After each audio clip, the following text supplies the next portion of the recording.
my excellent friend. Hello, Neil. Who are you? I am the architect. I'm the architect. I created the Matrix. Rufus! Rufus. Bill S. Preston, Esquire. And Ted Theodore Logan. Gentlemen, I'm here to help you. America's leading industry is still the manufacture, distribution, packaging, and marketing of bullshit. This country was founded by a group of slave owners who told us that all men are created equal. That is what's known as being stunningly full of shit. There's a reason education sucks, and it's the same reason that it will never, ever be fixed. Because the owners of this country don't want that. This country is owned by 800 or 900 people who run everything, do everything, control everything. It's all one big ownership class in this country. We're led to feel free by the exercise of meaningless choices. Ice cream flavors, what do you want? We got 31. We got the flavor of the week, got the flavor of the month. But political parties, we're down to 2. Politicians are put there to give you the idea that you have freedom of choice. You don't. You have owners. They own you. They own and control the corporations. They've long since bought and paid for the Senate, the Congress, the state houses, the city halls. They got the judges in their back pockets. And they own all the big media companies, so they control just about all of the news and information you get to hear. They got you by the balls. It's a big club. And you ain't in it. Nobody questions things in this country anymore. Americans have been bought off and silenced by toys and gizmos. With our microwave hot dogs and plastic vomit, fake dog shit and cinnamon dental floss and lemon-scented toilet paper and sneakers with lights in the heels. Millions of semi-conscious Americans day after day shopping and eating. It's the new national pastime. Fuck baseball. It's consumption. So where do people think these politicians come from? They come from American parents and American families, American homes, American schools, American churches, American businesses, and American universities, and they're elected by American citizens. This is the best we can do, folks. This is what we have to offer. It's what our system produces. Garbage in, garbage out. If you have selfish, ignorant citizens, you're going to get selfish, ignorant leaders. Machine gun bacon.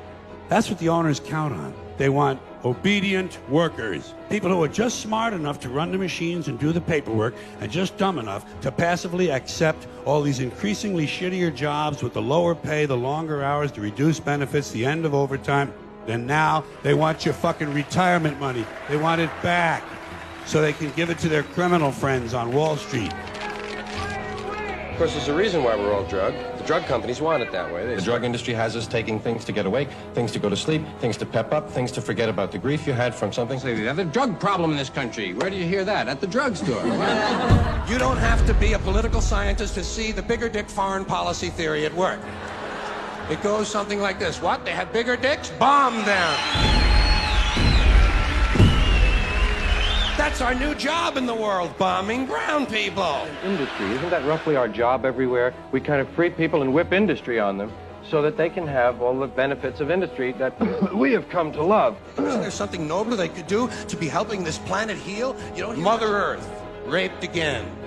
Guess who? Hey, she was asking for it. By the way, there's another bunch of homeless coming soon. When the housing bubble bursts and the dollar gets devalued, we'll get a lot of middle-class homeless. And I said a long time ago, when fascism comes to America, it won't wear jackboots and brown shirts. It'll have on a smiley face and a T-shirt and designer jeans and Nikes. You know what they ought to do? They ought to have 2 new requirements for being on the police. Intelligence and decency. You never can tell. It might just work. It certainly hasn't been tried yet. That's all you ever hear about in this country is our differences. Race, religion, sexuality. That's the way the ruling class operates in any society. They try to divide the rest of the people. Anything they can do, keep us fighting with each other so that they can keep going to the bank. But I'll tell you what they don't want. They don't want a population of citizens capable of critical thinking. They're not interested in that. That doesn't help them. That's against their interest. They don't give a fuck about you. They don't give a fuck about you. They don't care about you at all. At all. The table is tilted, folks. The game is rigged. Land of the free, home of the brave. All men are equal. Justice is blind. The good guys win. and everything is going to be just fine.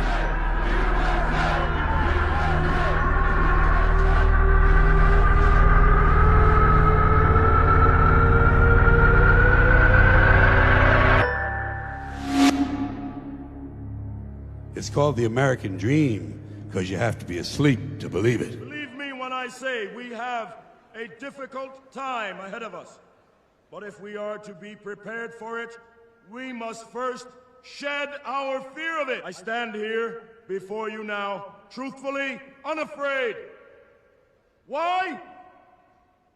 Because I believe something you do not? No. I stand here without fear because I remember. I remember that I am here not because of the path that lies before me, but because of the path that lies behind me. I remember that for 100 years we have fought these machines. I remember that for 100 years they have sent their armies to destroy us. And after a century of war, I remember that which matters most. We are still here! You see, eventually we'll help put an end to war and poverty.